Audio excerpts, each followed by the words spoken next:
नमस्कार, दर्श न्यूज देख रहे हैं आप और मैं हूं आपके साथ दक्षा प्रिया।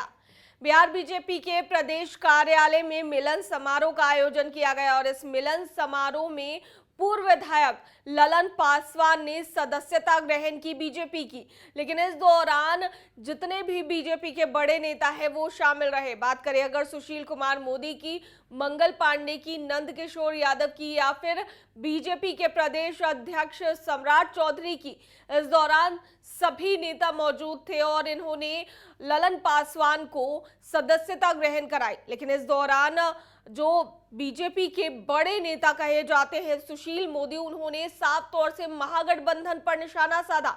उन्होंने कहा कि महागठबंधन में टूट अब देखने को मिल रही है और तो और कोई भी ऐसे बड़े नेता नहीं है आज के समय में जो कि महागठबंधन का दामन थाम रहे हैं।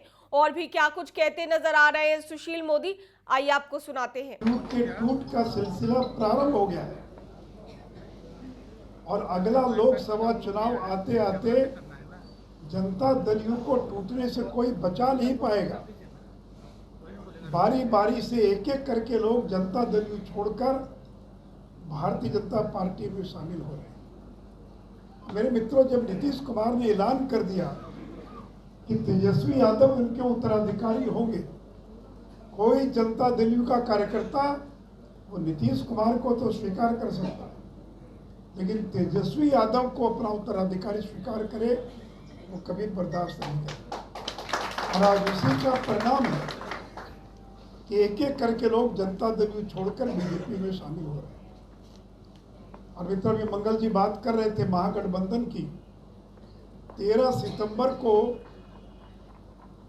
गठबंधन की कोऑर्डिनेशन कमेटी की बैठक हुई, भोपाल में रैली तय हुई।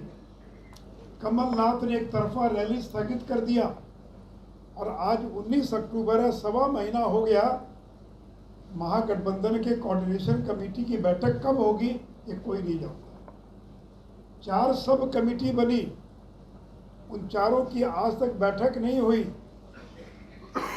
और अभी जो विधानसभा का चुनाव हो रहा मध्य प्रदेश, राजस्थान, छत्तीसगढ़, अन्य राज्यों में, वहां अरविंद केजरीवाल ने अपने उम्मीदवार घोषित कर दिए, अखिलेश यादव ने विद्रोह कर दिया। तो ये तो महागठबंधन पहले ही ये पूरा कुनबा बिखर चुका है। और जनता दलियों को गलतफहमी थी कि जातीय गणना की रिपोर्ट प्रकाशित होने के बाद नीतीश कुमार केंद्र बिंदु में आ जाएंगे और प्रचार किया जाता, फिर से एक बार वो केंद्र बिंदु में आ गए और जनता दलियों के लोग उनको प्रधानमंत्री का दावेदार घोषित करने लगे। और 2 दिन पहले शशि थरूर और खरगे साहब ने ऐलान कर दिया कि राहुल गांधी प्रधानमंत्री पद के उम्मीदवार हैं। तो नीतीश जी का सपना तो कांग्रेस ने तोड़ दिया। तो इसलिए मित्रों, नरेंद्र मोदी का कोई मुकाबला नहीं कर सकता है। और जिन लोगों को लगता है कि जातीय सर्वेक्षण का आंकड़ा सार्वजनिक कर बीजेपी का मुकाबला कर लेंगे, वो भूल जाते हैं इस देश ने 3 प्रधानमंत्री दिए जो पिछड़े वर्ग से आते हैं। पहला देवगौड़ा, जिसकी सरकार को 11 महीने में कांग्रेस ने गिरा दिया। फिर चौधरी चरण सिंह, जो संसद का मुंह भी नहीं देख पाए और कांग्रेस ने समर्थन वापस ले लिया। और तीसरे प्रधानमंत्री नरेंद्र मोदी, जो 9 साल से विरोधियों की छाती पर मूंग दलकर और गरीबों की सेवा करने का। इसलिए नीतीश जी 2014 में 2 सीट पर सिमट गए थे, इस बार बिहार में आपका खाता भी नहीं खुलेगा। और इसलिए मित्रों, मैं फिर से एक बार ललन पासवान जी का स्वागत करता हूं। तो सुना आपने क्या कुछ कहना था सुशील मोदी का। वहीं यहां पर बीजेपी के प्रदेश अध्यक्ष सम्राट चौधरी ने भी सीएम नीतीश पर निशाना साधा।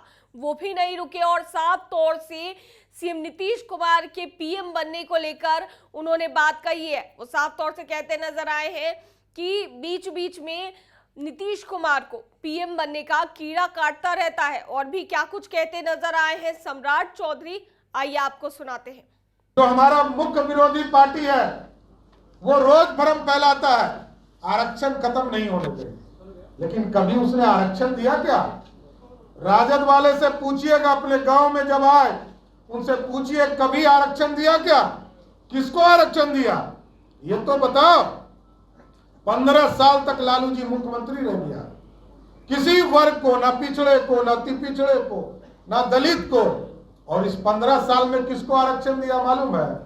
तुष्टीकरण के लिए 32 अल्पसंख्यक जातियों को आरक्षण देने का काम किसने किया? तो वो लालू प्रसाद जी। कोई पिछड़ा हमारे पिछड़े नहीं है। इसलिए साथियों, हम लोगों को तय करना है कि सिर्फ तुष्टीकरण से बिहार चलेगा और क्या आरक्षण का लाभ सिर्फ परिवार वाले लेंगे? लालू जी के लिए आरक्षण का मतलब है कि पहला आरक्षण उन्होंने राबड़ी देवी जी को दिया, दूसरा आरक्षण तेजस्वी यादव को दिया, तीसरा आरक्षण तेज प्रताप को दिया, और चौथा आरक्षण जब राम कृपाल जी से चुनाव हार गई उनकी बेटी तो राज्यसभा में भेज दिया। यही है आरक्षण का। तो साथियों, ये सोचना पड़ेगा। लगातार महिला बिल पे पास होते रहे, दिल्ली में आता रहा लोकसभा में, और सब बार कौन फाड़ते रहा? याद कीजिए, लालू जी फड़वाते रहे।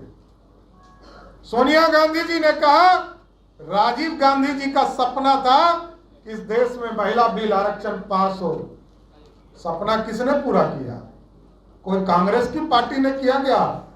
राजीव गांधी जी का सपना यदि किसने पूरा किया तो उनका नाम है नरेंद्र मोदी, जिसकी सरकार ने पूरा करने का काम किया।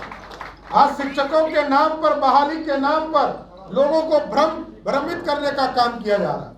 2,70,000 जो शिक्षक बहाल किए गए, उसी को कहा जा रहा है तुम परीक्षा दो और परीक्षा दे के पास करो। हम लोग तो जानना चाहते हैं, श्वेत पत्र निकाले बिहार सरकार, आपने कितने नए लोगों को रोजगार दिया? शिक्षक को ही बहाल कर रहे हो। अरे नौजवान जो हमारे बेरोजगार हैं, इनको कब रोजगार मिले? इसलिए साथियों, ये पलटी मारने वाली सरकार है, और पलटी मारने वाली सरकार को उखाड़ कर फेंकना है। आज ललन जी और पूरी टीम जब भारतीय जनता पार्टी, लेकिन साथियों बड़ा स्पष्ट है, नरेंद्र मोदी जी का कमिटमेंट था 2020 के चुनाव में, और 43 सीट आने के बाद भी फिर वही परंपरा जो 2000 में अपनाई गई, फिर से नरेंद्र मोदी जी ने मुख्यमंत्री बनाने का काम नीतीश कुमार ने, लेकिन पता नहीं क्यों भाग गए। उनको बीच बीच में कीड़ा काट लेता प्रधानमंत्री बनने का, और इसका कोई उपाय नहीं है। पिछले बार कीड़ा काटा था तो उनको 2 सीट आया था, और इस बार खाता खुलेगा क्या? इस बार 2024 के चुनाव में अब तो आप लोगों की भी ताकत हम लोगों के साथ हो गई। पूरा भारतीय जनता पार्टी मजबूत हो रहा है, और लगातार नरेंद्र मोदी जी की सेवा जो इस देश में हो रही है, उससे स्पष्ट झलकता है 2024 के चुनाव में बिहार की 40 सीट जिताकर फिर से नरेंद्र मोदी की सरकार बनाएंगे। दर्श न्यूज में फिलहाल के लिए इतना ही। बने रहिए हमारे साथ देश और दुनिया की तमाम खबरों के लिए। धन्यवाद।